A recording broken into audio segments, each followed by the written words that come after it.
স্বাগত। আজকে বাংলাদেশে আপনাদের সঙ্গে আছে আমি খালেদ মহিউদ্দিন। উন্নত রাজনৈতিক ব্যবস্থার চেয়ে অর্থনৈতিক উন্নয়নকে বেশি জরুরি ভাবছে সরকার দলীয় জোট। টেকসই গণতন্ত্রের ঘাটতি পূরণের এই পথ নিয়ে রয়েছে নানা প্রশ্ন। গণমাধ্যমের প্রভাব দেখছেন অনেকে। এসব নিয়ে আজ অকপটে বলবেন রাষ্ট্রীয় পর্যায়ে সরকারের মুখপাত্র আমাদের জনাব তথ্যমন্ত্রী হাসানুল হক। তিনি আছেন আমাদের সঙ্গে। জনাব হাসানুল হক, আপনাকে অনেক ধন্যবাদ এবং অনেক স্বাগত আপনার আমাদের অনুষ্ঠানে আজকে আসার জন্য। আমি প্রথমেই প্রশ্ন করতে চাই, আপনি নিশ্চয়ই, আমি জানি না আপনি সামাজিক গণমাধ্যমগুলিতে কতটা বা সামাজিক মাধ্যমগুলিতে আপনি কতটা আপনি দেখেন, আপনি ফেসবুক তারপর টুইটার এবং অন্যান্য সামাজিক গণমাধ্যমগুলি আপনার নজরে পড়ে কিনা। সেখানে একটি প্রশ্ন এবং একটি পেপার ক্লিপ এখন সবচেয়ে বেশি আলোচিত হচ্ছে যে 1991 সালে আপনি বেগম জিয়ার কাছে বিএনপি থেকে নির্বাচিত হওয়ার জন্য, সংসদ সদস্য পদে নির্বাচন করার জন্য আপনি টিকিট চেয়েছিলেন, একটি পত্রিকার কাটিং উল্লেখ করে এটি বলা হয়। এই বিষয়টি কি আমাদের দর্শকদের একটু বলবেন কিনা? অনেক ধন্যবাদ। অতীতে মানুষ তাকায় শেখার জন্য, অতীতে বসবাস করার জন্য নয়। আর ভবিষ্যতের দিকে তাকায় মানুষ পরিকল্পনার জন্য। আর বর্তমানকে ভালোবাসতে হয়। তা আমি এই শিক্ষা মাথায় রেখে কাজ করার চেষ্টা করি। তো বহুদিনের পুরনো ঘটনা, তো স্বৈরাচারী এরশাদের পতন হয়েছে এবং সংসদীয় গণতন্ত্রের জন্য সার্বভৌম সংসদের ভোট হচ্ছে। অর্থাৎ ৭৫-এর পরে বা আগের থেকে যে রাষ্ট্রপতি পদ্ধতির নির্বাচন, সেই রাষ্ট্রপতি পদ্ধতির রাজনৈতিক ব্যবস্থাটাকে সরিয়ে এই প্রথম ৯১ সালে তৎকালীন শেখ হাসিনা এবং বেগম খালেদা জিয়া ঐক্যমত্যে আসলেন যে আমরা সংসদীয় গণতন্ত্রে প্রত্যাবর্তন করব। অর্থাৎ সংসদের নির্বাচন হবে, রাষ্ট্রপতির নির্বাচন নয়। সেইখানে বিএনপি প্রথমেই এই তার জিয়াউর রহমান এবং এরশাদ প্রবর্তিত তথাকথিত সামরিক রাষ্ট্রপতি পদ্ধতিটাকে থেকে সরে আসলো। খালেদা জিয়া এই জায়গাটায় পিছু হটে গণতান্ত্রিক পদ্ধতিতে পা রাখলেন। সেই নির্বাচনের প্রশ্ন যখন আসলো, তখন একটা স্বাভাবিক প্রশ্ন ছিল তৎকালীন সময়ে যে একসঙ্গে আন্দোলন করলাম, তাহলে একসঙ্গে ভোট করা উচিত। কিন্তু শেখ হাসিনার নেতৃত্বে যে ৮ দলীয় জোট আর খালেদা জিয়ার নেতৃত্বে যে ৭ দলীয় জোট বিএনপির, তারা কিন্তু ঐক্যের কথা বলছে আবার বলছে না। আমরা ৫ দলীয় জোটের পক্ষ থেকে বামপন্থীরা আমরা কিন্তু ঐক্যের জন্য প্রথমেই শেখ হাসিনার যে ৮ দলীয় জোটের সঙ্গে আমরা ঐক্যবদ্ধ হওয়ার একটা প্রস্তাব দিয়েছিলাম যে একসঙ্গে ভোট করা দরকার। যে কোনো কারণেই হোক এটা খুব গুছিয়ে ওঠা সম্ভব হয়নি। তবে বেগম খালেদা জিয়ার পক্ষে থেকে মাজিদুল হক সাহেব তৎকালীন নেতৃত্বে ছিলেন, মেজর জেনারেল মাজিদুল হক সাহেব, উনি কিন্তু ৫ দলীয় জোটের কাছে খালেদা জিয়ার সঙ্গে ঐক্যবদ্ধ হওয়ার একটা প্রস্তাব দিয়েছিলেন এবং সিট ভাগাভাগির। এবং সর্বশেষ উনি যেটা বলেছিলেন যে কোনো রাজনৈতিক দার্শনিক ঐক্য দরকার নাই, খালি আমরা সিট ভাগাভাগি করব, মানে আওয়ামী লীগের বিরুদ্ধে। তৎকালীন যে ৫ দল, নির্মল সেন নাই আজকে, নির্মল সেন, নির্মল দাদা, রাশেদ খান মেনন, খালিকুজ্জামান বাসদ করেন এবং আমরা জাসদের, আমরা কিন্তু বসে কিন্তু এই প্রস্তাবে একমত হতে পারিনি। আমরা কিন্তু আদর্শগত বিষয়টা একটু গুরুত্ব দিয়েছি বেশি এবং আমরা মনে করেছি যে বিএনপি যে ডানপন্থী রাজনীতির চর্চা করেন এবং পঞ্চম সংশোধনীকে সমর্থন করেন, সেই অবস্থায় বিএনপির সঙ্গে শুধুমাত্র আসন ভাগাভাগির ভোট করা যায় কি যায় না, এই বিচারটা বিতর্কে এসেছিল। আমরা আশা করছিলাম যে আওয়ামী লীগ আমাদের হাত বাড়াবে আওয়ামী লীগের সঙ্গে, কিন্তু আওয়ামী লীগ শেষের দিকে মাত্র ৬টা সিটের মানে ব্যাপারে আমাদের ছাড় দেওয়ার কথা বললো। সেখানে বাকশালী নেতৃত্ব রাজ্জাক ভাই দিচ্ছেন, প্রয়াত রাজ্জাক ভাই। কমিউনিস্ট পার্টি, সেইখানে ওয়ার্কার্স পার্টির ৫ দল, আমরা কিন্তু এই প্রস্তাবটা গ্রহণ করতে পারিনি। আমরা তো রাজনৈতিক ঐক্য চেয়েছিলাম। পরে দেখা গেল যে ফরাদ ভাইয়ের নেতৃত্বে কমিউনিস্ট পার্টি, ন্যাপ এবং বাকশালের রাজ্জাক ভাই, এই তারা ৬টা সিট নিল এবং তারা সবাই ৯১-এ ঐক্যবদ্ধ নির্বাচনের মধ্য দিয়ে পার্লামেন্টে গেলেন। আমরা কিন্তু একা ভোট করলাম। জাসদের কেন্দ্রীয় জাতীয় কমিটি, সেখানে পরিষ্কারভাবে যদ্দূর আমার মনে পড়ে, আমি তখন সাধারণ সম্পাদকের দায়িত্ব পালন করছি, তো সেই অবস্থায় তখন প্রয়াত কাজী আরিফ আহমেদ তখনও জীবিত, মার্শাল মনিরুল ইসলাম তিনি আছেন। সব কিছু মিলিয়ে আমরা বিএনপির সঙ্গে জোটবদ্ধ হওয়ার, নির্বাচনী জোট করার ব্যাপারটা মানে আপনারা প্রত্যাখ্যান, কিন্তু আপনি বেগম জিয়ার বাসায় গেলেন নমিনেশন চাইতে, এরকম কোনো ঘটনা হাসানুল হক কারো কাছে চাইতে কিছু যায় না। মনোনয়ন বেগম জিয়া কি না, এসেছিলেন আপনার কাছে? আমি আমি আমি বেগম বেগম বেগম জিয়ার দূত মাজিদুল হক কিন্তু 5 দলের কাছে প্রস্তাব 5 দলের এসেছে। কাছে, কিন্তু আপনি জান নাই? না, আমি তো রাজনীতির বাইরে কোনো সম্পর্ক রাখি না কারোর সঙ্গে। আচ্ছা। এবং বেগম খালেদা জিয়ার সঙ্গে আমি 80-র দশকে যখন হোসেন মোহাম্মদ এরশাদের বিরুদ্ধে লড়াই হচ্ছে, জি। আমি 1000 বার গিয়েছি। জি। আমি বলেছি একলা চলো নীতি দিয়ে সামরিক স্বৈরাচারের হাত থেকে মুক্তি পাবেন না, জি। আপনাকে শেখ হাসিনার সঙ্গে হাত মিলাতে হবে। এবং আমি সেই দুতিয়ালেই করেছি যে আপনি সামরিক শাসনের পতনের পরে কোন পদ্ধতিতে যাবেন। আমরা তো কোনোভাবেই রাষ্ট্রপতি পদ্ধতির নির্বাচন আদর্শের কথা বলছিলেন ইনু ভাই, কিন্তু একই মন্ত্রিসভায় স্বৈরাচার এরশাদের প্রতিনিধি জাতীয় পার্টির 2 জন আছেন, আপনি আছেন, সেই বিষয়টি আপনাকে আদর্শগতভাবে পীড়া দেয় কিনা? এই প্রশ্নের মোকাবেলা করেছি 6 বছর আগে, 7 বছর আগে। তারপরেও যখন আপনি করে বসেছেন তখন দর্শকদের স্বার্থে বলছি, আমি কিন্তু রাজনীতির বাইরে কোনো পা দিই না, কিন্তু চেষ্টা করি, দিতে চেষ্টা করি। আমরা কিন্তু নির্বাচনে যখন আমাদের যে জোট 14 দলীয় জোট, যেটা আমি মনে করি কিছুটা আদর্শগত জোট আর কি আওয়ামী লীগের সঙ্গে, সেখানে শুধুমাত্র ক্ষমতা বা নির্বাচনের জোট নয়, শেখ হাসিনার নেতৃত্বে যে 14 দলীয় জোট, সেখানে কিন্তু আমরা 72-এর সংবিধানের প্রত্যাবর্তন, তারপরে আদিবাসীদের স্বার্থ রক্ষা করা, মানবাধিকার রক্ষা করা, মুক্তিযুদ্ধের চেতনা রক্ষা করা, যুদ্ধ অপরাধীদের বিচার আচার করা এবং অর্থনীতিতে বিশ্বায়নের লুটপাটতন্ত্র বিদায় করা, এ সকল মিলে কিন্তু একটা 21 দফার কর্মসূচি আমরা তৈরি করেছি। এটা আদর্শগতভাবে, তবে বহুত বিরোধ আছে, আদর্শগতভাবে একটা ঐক্য।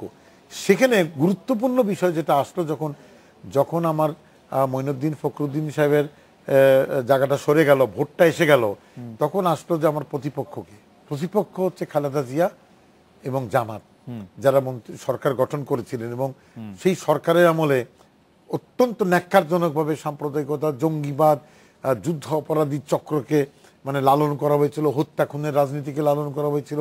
সেখানে আমরা বললাম যে আমরা আন্দোলনে বিজয়ী হয়েছি, নির্বাচনে আমাদের বিজয়ী হতে হবে। আমাদের কোনো অবস্থাতেই বাংলাদেশে জঙ্গিবাদী চক্রের কোনো জোট ক্ষমতা দখল করতে পারে না। সেটা ঠিক আছে। সেইখানে আমি বলছি, এখন 1 মিনিটে বলে দিচ্ছি, সেইখানে প্রশ্ন আসলো যে হোসেন মোহাম্মদ এরশাদের জাতীয় পার্টির কি অবস্থা, তার সঙ্গে ঐক্য করা যায় কি যায় না। এই ব্যাপারে শেখ হাসিনার সঙ্গে 14 দলীয় নেতৃবৃন্দের সঙ্গে তৎকালীন জলিল ভাই বেঁচে ছিলেন, কিন্তু জলিল ভাই সহ আমরা একাধিক বৈঠকে মিলিত হয়েছে, আমরা বলেছি হোসেন মোহাম্মদ এরশাদকে জোটে নেওয়া যায় না, পরিষ্কার অবস্থান। তখন শেষমেশ আসলো যে আমরা বললাম যে ঠিক আছে, খালেদা জিয়া জামাতের জঙ্গি জোটকে পরাজিত করার জন্য নেওয়া যায় যদি হোসেন মোহাম্মদ এরশাদ যুদ্ধ অপরাধীদের বিচারে রাজি থাকেন, এক, কারণ এটা আমাদের 14 দলীয় ম্যান্ডেট, 2, সাম্প্রদায়িকতার পক্ষে কোনো কথা না বলেন এবং সামরিক শাসনের পক্ষে কোনো কথা না বলেন। অর্থাৎ অসাম্প্রদায়িক রাজনীতির পক্ষে যদি উনি অবস্থান নেয়, তাহলে নির্বাচনী ঐক্য হবে এবং রাজনৈতিক কোনো একটা বিষয়, খালি জঙ্গিবাদকে মানে ক্ষমতাচ্যুত করা। আমি যদি প্রশ্নটি অন্যভাবে করি, যখন হাসানুল হক কিনু নৌকা মার্কা নির্বাচন করে, তখন জাসদের পুরো রাজনীতিটি মানে একটি ক্রস রোডে এসে দাঁড়ায় কিনা? না, ওটা যখন আওয়ামী লীগ জাসদের সঙ্গে হাত মিলিয়ে নির্বাচন করে, তখন আওয়ামী লীগ জাসদ হয়ে যায় না।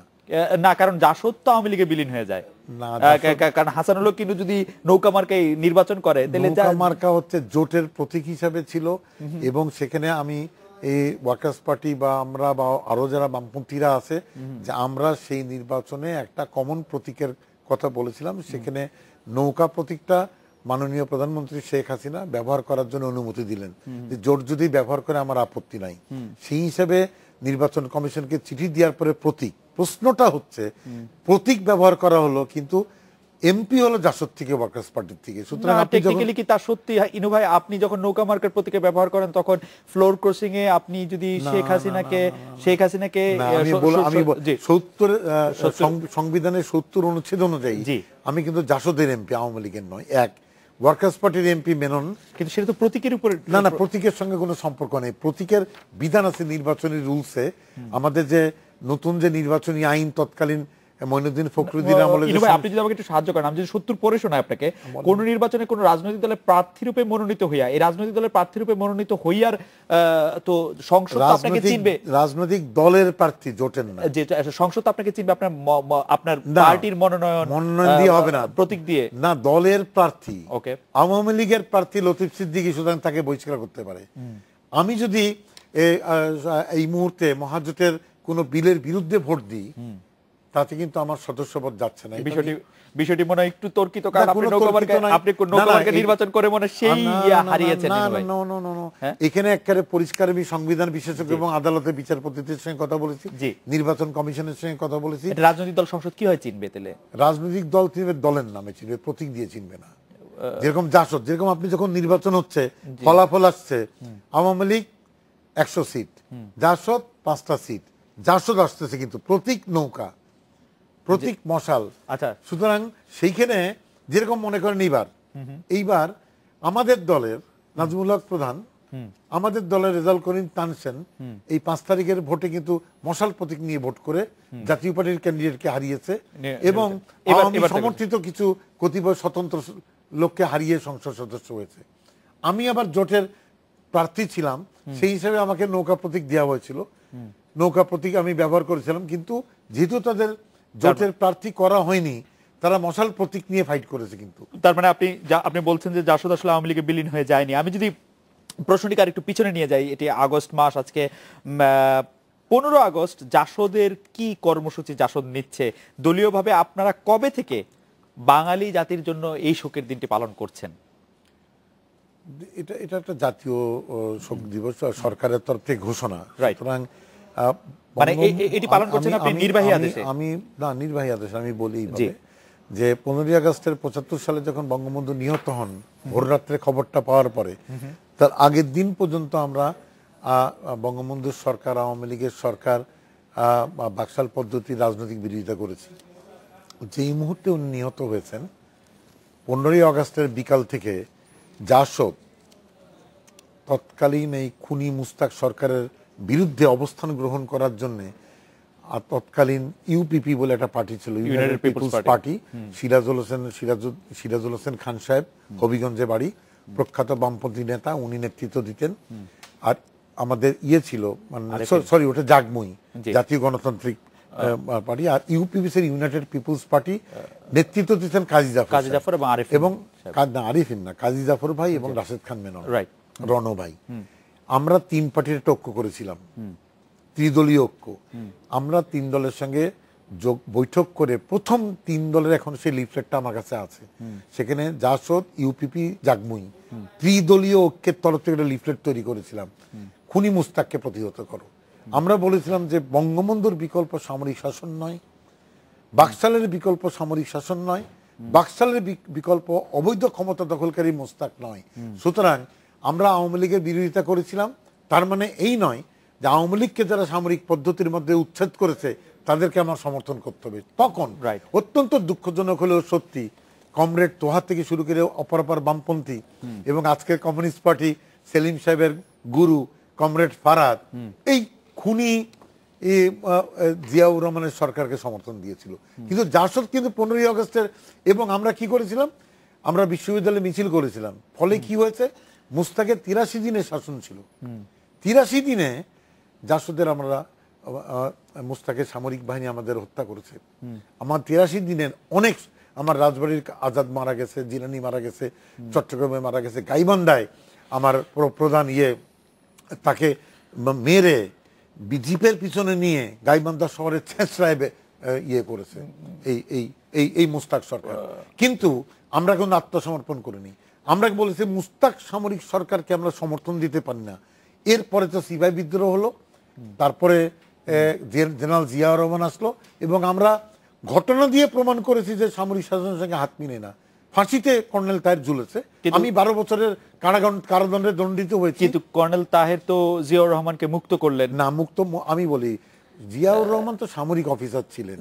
আমরা ক্যান্টনমেন্টকে কসাইখানা বানানোর থেকে, কতিপয় উচ্চাভিলাষী সামরিক অফিসারদের চক্রান্ত থেকে, রক্তপাত থেকে বেরোতে সিপাহী অভ্যুত্থান হয়েছে, হাজার হাজার সিপাহী। সেই অভ্যুত্থানে জিয়াউর রহমান মুক্ত হয়েছে। যেরকম মনে করেন যে আমরা 90 সালে স্বৈরাচারের পতন করেছি, কিন্তু আপনারা তো খালেদ মোশাররফকে সরানোর জন্য, খালেদ মোশাররফ কোনো ব্যক্তি, খালেদ মোশাররফ না, এটা ছিল খালেদ মোশাররফের বিরুদ্ধে কোনো ব্যাপার। খালেদ মোশাররফের বিরুদ্ধে আমি বলি 15 আগস্টের পরে উপর্যুপরে যে সামরিক অভ্যুত্থানের পুরো প্রক্রিয়ার বিরুদ্ধে বিদ্রোহ, খালেদ মোশাররফ উপলক্ষ মাত্র। সুতরাং খালেদ মোশাররফ কিন্তু আমাদের হাতে নিহত হননি। খালেদ মোশাররফ কিন্তু একেবারে মুক্তিযোদ্ধা দুজন অফিসারের হাতে নিহত হয়েছে। এবং আমি দাবি করব আজকের এইখানে সবাই দর্শকদের কাছে যে আমাদের সরকার, সদাশয় সরকার, শেখ হাসিনার সরকার বহুত অতীতের মানে ঘটনা সামনে আনছেন।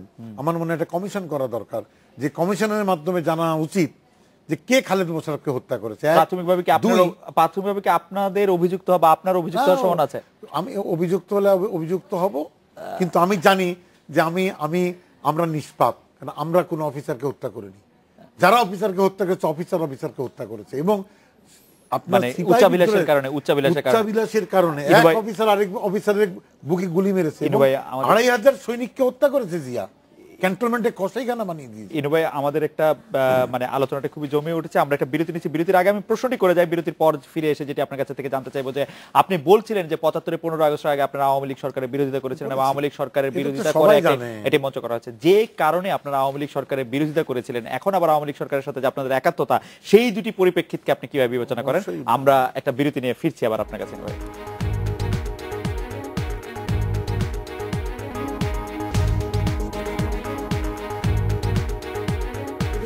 ফিরে এলাম আজকের বাংলাদেশে। ইনু ভাই, আপনি বলছিলেন বিরতির সময়, সেই কথারই ধারাবাহিকতা দর্শকদের সামনে যদি একটু বলতেন যে আপনারা যে আওয়ামী লীগের বিরোধিতা করছিলেন, সেই আওয়ামী লীগের সাথে বর্তমান আওয়ামী লীগ, যার আপনারা আবার খুব প্রবল সমর্থক, তার আসলে কি তফাৎ? এটা হচ্ছে যে প্রশ্নটা খুব চমৎকার প্রশ্ন, আমি স্বাগত জানাচ্ছি। এই যুদ্ধের সময় একটা অবস্থান, একটা প্রেক্ষাপট, বা দেশ স্বাধীনের পরে ৭২ থেকে ৭৫-এর ১৫ই আগস্টের হত্যাকাণ্ড পর্যন্ত বঙ্গবন্ধুর নেতৃত্বে দেশ পরিচালনার যে পর্ব, সেটা ভিন্ন একটা রাজনৈতিক প্রেক্ষাপট। ১৫ই আগস্টের পর থেকে আরেকটা প্রেক্ষাপট, ৯০-এর পর আরেকটা প্রেক্ষাপট। এখানে আমি খুব সংক্ষেপে যদি এইভাবে কথাটা বলি যে ৭৫-এর ১৫ই আগস্ট পর্যন্ত সেই সময় প্রেক্ষাপটটা ছিল যে বাংলাদেশ সাম্প্রদায়িক বাংলাদেশ হবে কি হবে না, এটা প্রেক্ষাপট ছিল না। তখন প্রেক্ষাপট ছিল যুদ্ধের পরে বাংলাদেশ কোন পথে যাবে।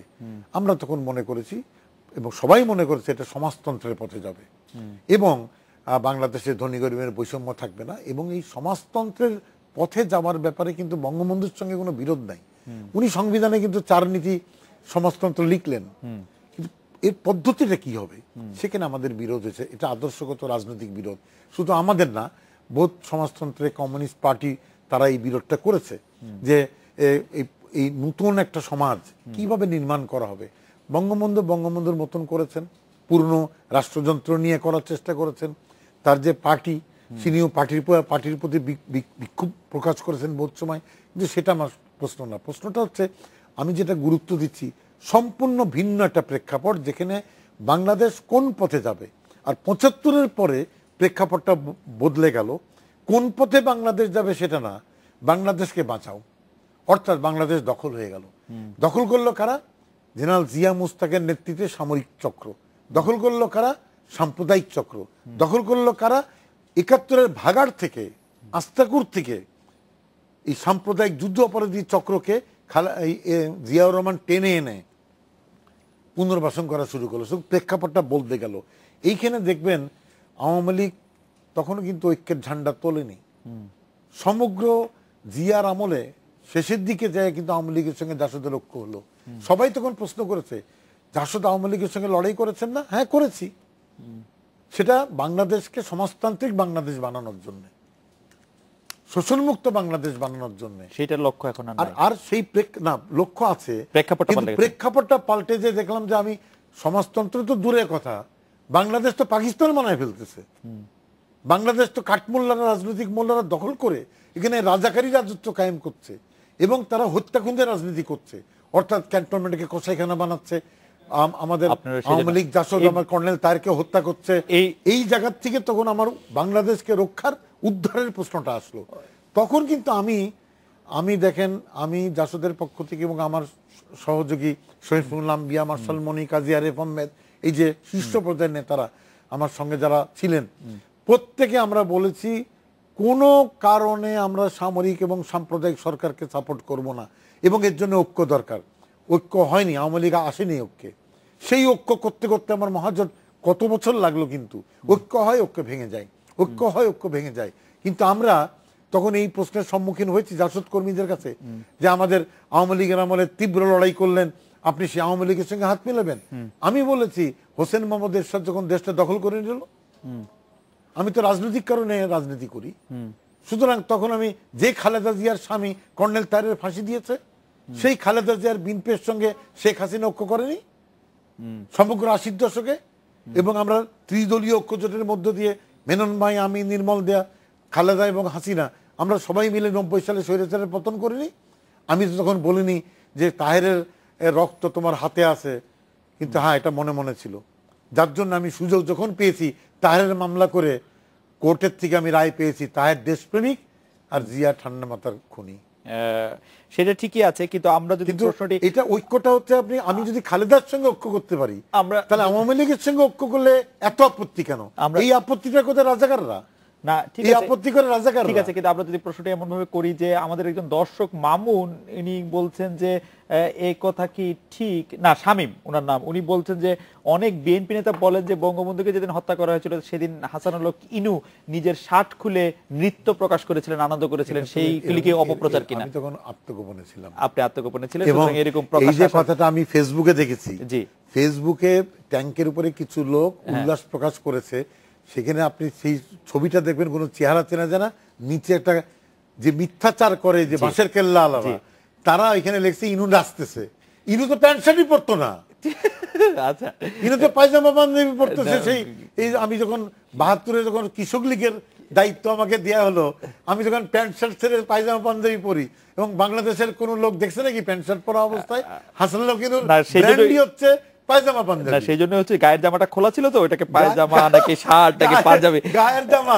হাসানুল হক ইনু কিন্তু সবচেয়ে খারাপ মুহূর্তেও মাথা গরম করে না, আমি এটা গর্ব করছি না, কিন্তু আমি সবচেয়ে খারাপ মুহূর্ত, আমি ফুটবল খেলতাম, শুনেন খালেদ, আমি ফুটবল খেলতাম বলে, এবং আমি আপনি যদি আমার ভিডিও দেখেন ফুটবল খেলার, আমার দল যখন গোল দিচ্ছে, আমার গোলে আমি কোনোদিন লাফাইনি, আমি উল্লাস করি না।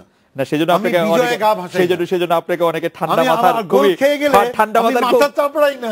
মাথার খুব নিষ্ঠুর এবং নির্মম লোক আপনাকে মনে করে। না, নিষ্ঠুর বলেন না আপনি। গোলে আমি টপ উঁচু দরে 65 থেকে 70 খেলেছি, জাকারিয়া, পিন্টু, প্রতাপ, টিপু, অমলেশ, নান্নু, আমরা একসঙ্গে খেলেছি, কালা গফুর, আবিদ হোসেন, এই সব, পিন্টু ভাই।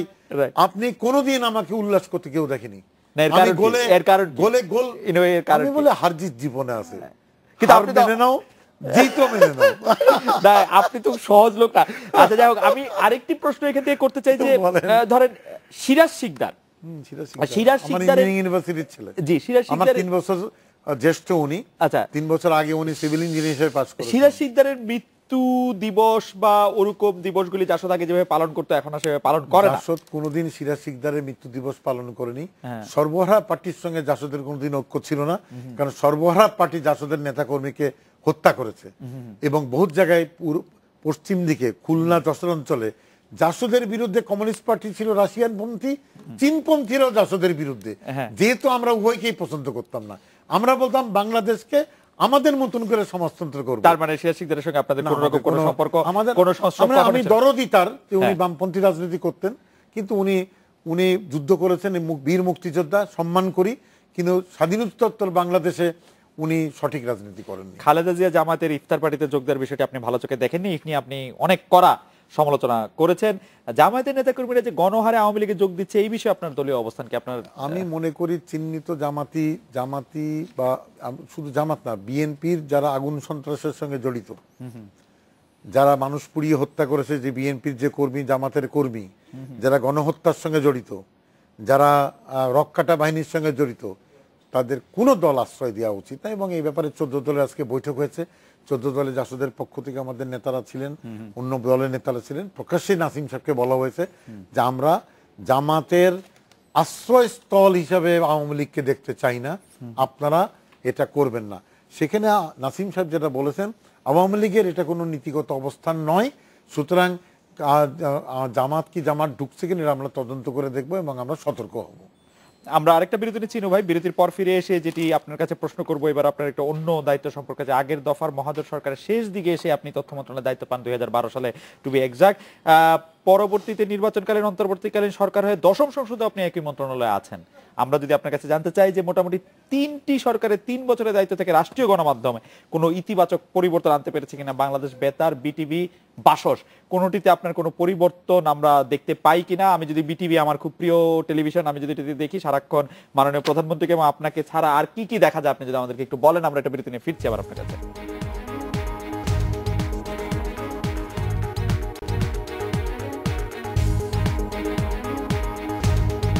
ফিরলাম আজকের বাংলাদেশে। ইনু ভাই, বিটিভি, বেতার, বাসসের কি গুণগত পরিবর্তন আপনি এনেছেন? ধন্যবাদ। দেখেন, তথ্য মন্ত্রণালয়টা তো খালি বিটিভি, বেতার, বাতন না, বাসস না, তথ্য মন্ত্রণালয়টা একটা নতুন জগৎ যেখানে 14টা অধিদপ্তর আছে। এবং আমি দায়িত্ব নেওয়ার এই প্রায় 2.5 বছর মতন হচ্ছে। 3টা, যদি ওইভাবেই বলেন, 3টা সরকার, 3টা সরকারের তত্ত্বাবধায়ক সরকারের 3 মাস, এই সরকার এবং আগের সরকার। তো আমি তথ্য মন্ত্রণালয়ের দায়িত্ব নেওয়ার পরে যেটা খেয়াল করেছি যে 14টা অধিদপ্তর, সেখানে আমি পুরো অধিদপ্তরগুলোকে ঢেলে সাজানোর ব্যাপারে, সেখানে আপনি আজকে 2.5 বছর পরে আমি গর্ব করে বলবো যে বাংলাদেশের চলচ্চিত্র ও টেলিভিশন ইনস্টিটিউট একটা নতুন একটা প্রতিষ্ঠান গড়ে দিয়েছি আইন করে, এবং মাননীয় প্রধানমন্ত্রী এটার পরামর্শ দিয়েছেন।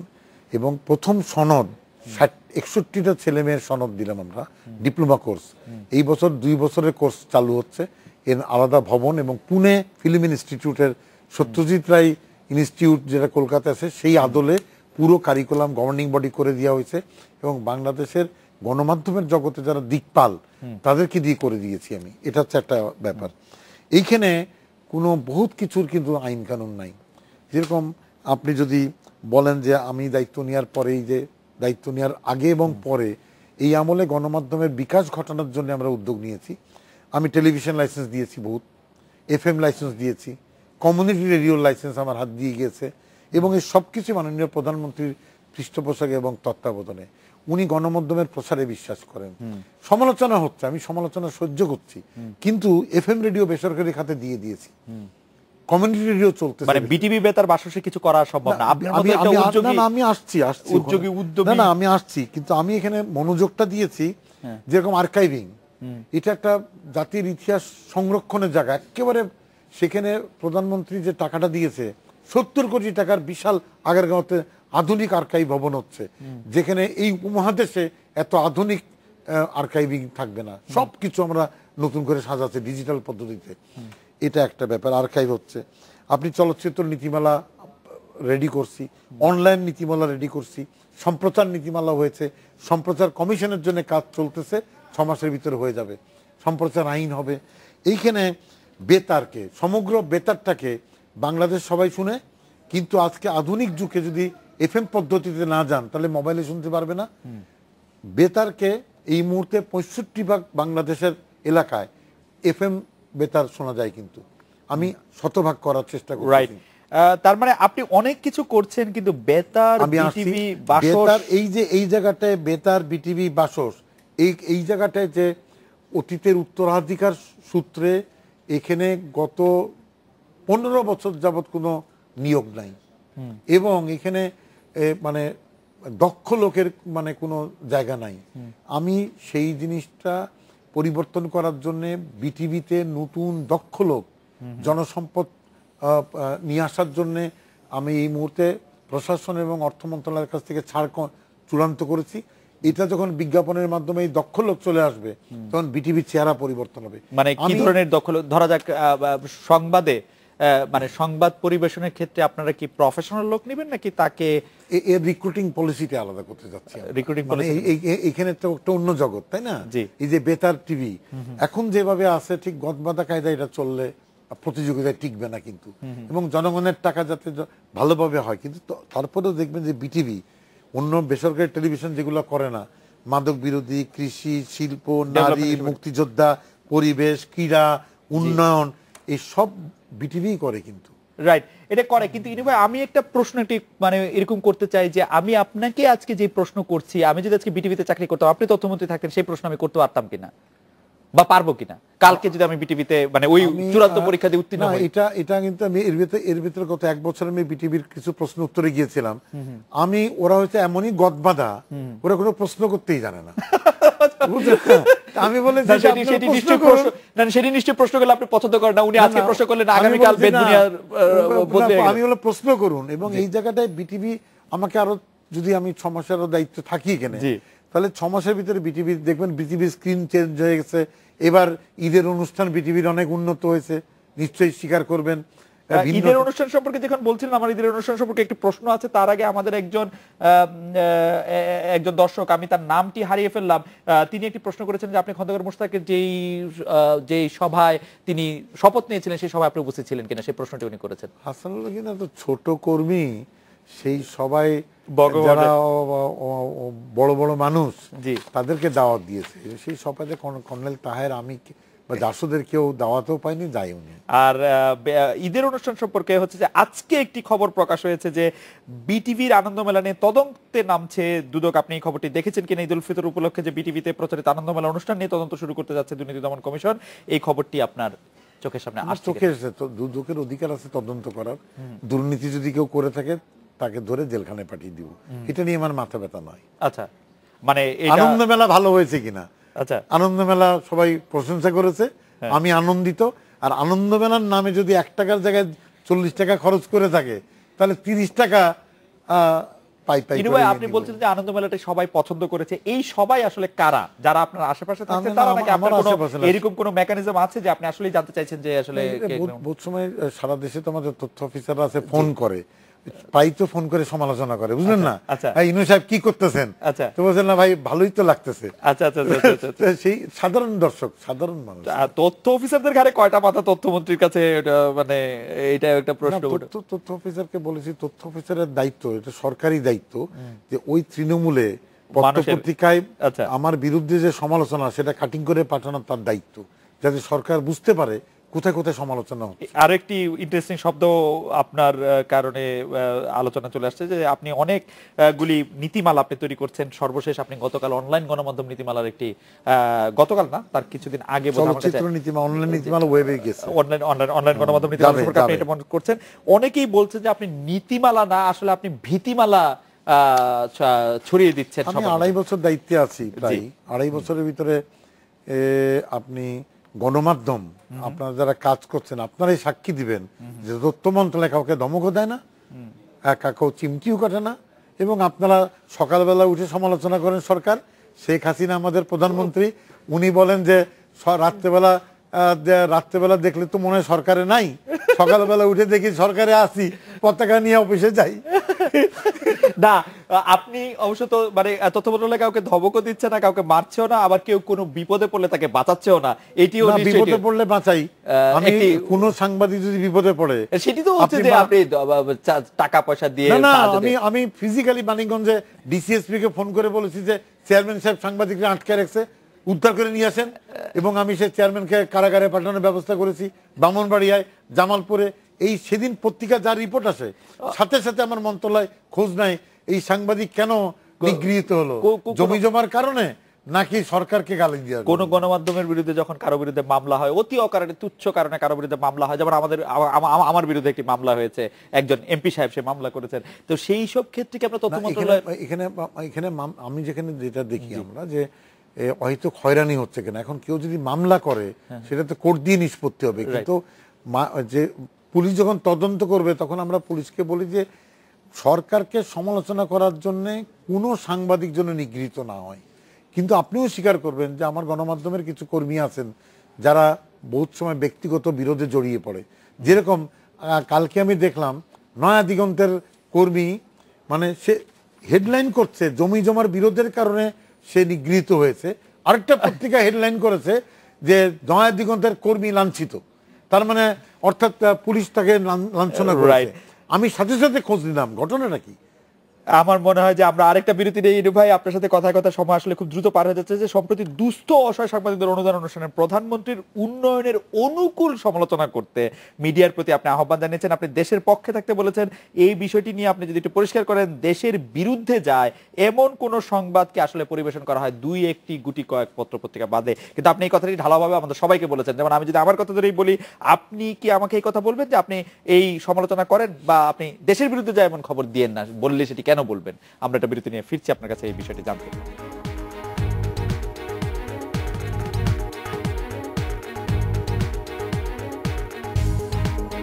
ফিরে এলাম আজকের বাংলাদেশে। সাংবাদিকদের উদ্দেশ্যে যে আহ্বান, দেশের বিরুদ্ধে সংবাদ না করা, এমন কোন সংবাদ পরিবেশন আপনি দেখেন কিনা যে দেশের বিরুদ্ধে করা হচ্ছে? না, বর্তমান জিনিসটা হচ্ছে যে আপনি সংবাদপত্র এবং দেশের যে আইন কানুন আছে সেখানে দেখবেন যে কিছু কাজ আছে যেটা অপরাধমূলক কাজ, সেগুলো দেশের বিরুদ্ধে যায়, জনগণের বিরুদ্ধে যায়। যেরকম উস্কানি দিয়ে একটা দাঙ্গা লাগিয়ে দেওয়া। তো এমন কোনো খবর যে খবর মিথ্যা খবরের মধ্য দিয়ে আপনি দাঙ্গা লেগে যেতে পারে। যদি আজকে একটা খবর আসে এখানে যে কালকে হাজারীবাগের মসজিদ পুড়িয়ে দেওয়া হয়েছে, টেলিভিশনে যদি প্রচার হয়, তাহলে পুড়লো কি পুড়লো না সেটা পরের ঘটনা, এবং সেটার সঙ্গে যদি একটু লাগিয়ে দেন একজন হিন্দু দেখা গেছে আগুন লাগাতে, তাহলে তার হিন্দু মুসলমানের দাঙ্গা লেগে গেল। সুতরাং আপনি দেখবেন যে মাননীয় প্রধানমন্ত্রী যখন সাংবাদিকদের অনুদান দিচ্ছিলেন, উনি কিন্তু খুব যত্ন সহকারে সতর্কতার সঙ্গে কথা বলেছেন। উনি বারবার বলেছেন সমালোচনা করেন কিন্তু দেশের বিরুদ্ধে কিছু বলেন না। আচ্ছা, এইটাকে সমালোচনা করতে তো আমি স্বাগত জানাচ্ছি। এবং আপনি তো স্বীকার করবেন যে শেখ হাসিনা এবং মহাজোটের সরকার সমালোচনা সহিষ্ণু সরকার। আমরা একজন দর্শকের মন্তব্যের রেশ ধরে আমি বলি যে আপনি কয়েকদিন আগে একটি কথা বলেছেন যে রাজনীতিতে, ওই ইফতারের প্রসঙ্গে, রাজনীতিতে খালেদা জিয়াকে আর ছাড় দেওয়া হবে না। খালেদা জিয়াকে কি ছাড় রাজনীতিতে দেওয়া হয়েছে সোফার?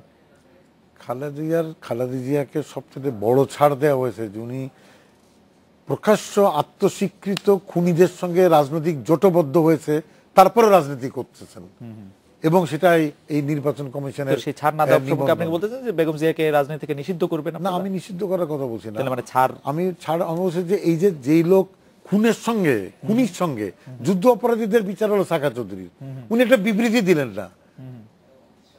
এবং আপনি বঙ্গবন্ধুর খুনিদের যেদিন ফাঁসি দেওয়া হলো সেদিন সারা বাংলাদেশের লোক বিবৃতি দিয়েছে, বেগম খালেদা জিয়া নীরবতার মধ্য দিয়ে দুঃখ প্রকাশ করলো, তাই না? তো বেগম জিয়াকে ঠিক করতে হবে যে উনি গণতন্ত্রে থাকবেন নাকি জঙ্গিবাদী তালেবানি পথ। বেগম জিয়ার গণতন্ত্র নিয়ে আপনি এত কনসার্ন কেন? না, আমি বেগম জিয়ার গণতন্ত্র নিয়ে নাই, বেগম জিয়ার রাজনীতি নিয়ে। এই বেগম জিয়া তো ৮০ দশকে আমাদের সঙ্গে ঐক্যবদ্ধ রাজনীতি করেছে। কোনোদিন তো ও সাম্প্রদায়িকতার পক্ষে, জঙ্গিবাদের পক্ষে, জামাত ইসলামের পক্ষে ওকালতি করেনি। বেগম জিয়া সম্পূর্ণ পরিবর্তন হয়ে গিয়েছে, এবং বিএনপির নেতাকর্মীরাই তো বলে, আমি কেন বলবো, যে বেগম জিয়া তালেবানি পথ নিছে, আইএস, মধ্যপ্রাচ্যের আইএস পথ নিছে, বেগম জিয়া জামাতি পথ নিছে। সেজন্য ঠাট্টা করে আমি বহুত সময় বলি যে কে মাথা কে লেজ, মাথা কি খালেদা, লেজ কি জামাত, নাকি মাথা জামাত লেজ খালেদা? না, সেটি আপনি ঠাট্টা করে আপনি এগুলি বলছেন অনেকবারই, কিন্তু আরেকটি দিকে কি আপনি এটা দেখবেন যে চলতি বছরে বেশ কয়েকজন বিজ্ঞান লেখক ও ব্লগারকে যখন হত্যা করা হলো, সেই সময় বিএনপি এবং আওয়ামী লীগ দুটি দলই এর রকম তাদের পক্ষ হয়ে কোন রকম বক্তব্য বা বাণী আমরা দিতে দলগতভাবে শুনি না। যে কোনো হত্যাকাণ্ডের বিরুদ্ধে তো সরকার এবং সেই ব্লগার হত্যাকারীদেরকে আমরা অনুসন্ধান করছি, এবং আমার মনে হয় সবাইকে আমরা ধরতে পারবো। কিছু ধরা হয়েছে, বিচার হচ্ছে, স্বীকার করেছে, বাকি অভিজিৎ হত্যার ব্যাপারটা মোটামুটি চিহ্নিত করা হয়েছে বলে আমি শুনেছি।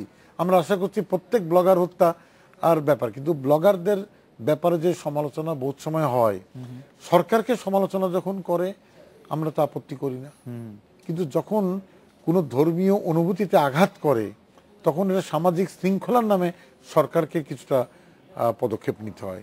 সুতরাং এই জায়গাটা বুঝতে হবে যে ব্লগারদের বিরুদ্ধে 1,40,00,000 মতন ফেসবুক গ্রাহক, 14 মিলিয়ন, 14 মিলিয়ন, এই 14 মিলিয়ন ফেসবুকে সরকারের সমালোচনা হচ্ছে না, আমরা সহ্য করি না, আমরা তো কিছু বলিনি, সবাই তো বলা হয় না তা না, মানে অনেক ফেসবুকের অনেক গালাগালি করে, আমরা বন্ধ হয়েছে, ফেসবুকে মন্তব্য করার জন্য শাস্তি হয়েছে, এরকম সেটা হচ্ছে কোন জায়গাটা, যখনই আপনি ওই যে আপনি নরমাল, আমি সংবিধানের কথা বলছি না, নরমাল যে অপরাধ আইন, সেই অপরাধ আইনের যে ধারাগুলো সেখানে পরিষ্কার আছে যে you cannot hurt the feelings, আপনি একটা মানুষের ধর্ম অনুভূতিতে আপনি আঘাত করতে পারেন না। না, ধর্ম অনুভূতি শুধু না, কিন্তু আমরা যদি ব্যক্তি মানুষের যদি চরিত্র হনন করেন সেটাও কিন্তু এরকম, সেই ব্যাপারটাও কিন্তু মানে সেটা সব মানুষের না, মানে এটা হচ্ছে যে বিশেষ বিশেষ ব্যক্তি মানুষের। সরকারকে সমালোচনা করার জন্য, শেখ হাসিনাকে সমালোচনা করার জন্য কাউকে তো গ্রেপ্তার করা হয়নি। আমার যদ্দূর মনে পড়ে যেরকম সমালোচনা করার না, জন্য, সমালোচনা করার জন্য না, সেখানে বিশুদ্ধার করার জন্য এবং চরিত্র হনন করার জন্য, মিথ্যাচার করার জন্য, মানে সেটার মধ্যে একটা ফাইন সেটা লাইন। একটা পার্থক্য আছে, তাই না? জি। আর আপনি তো স্বীকার করবেন, আমি 1200 পত্রিকার নিবন্ধন দিয়েছি, জি। অনলাইন পত্রিকা 1000 হয়েছে।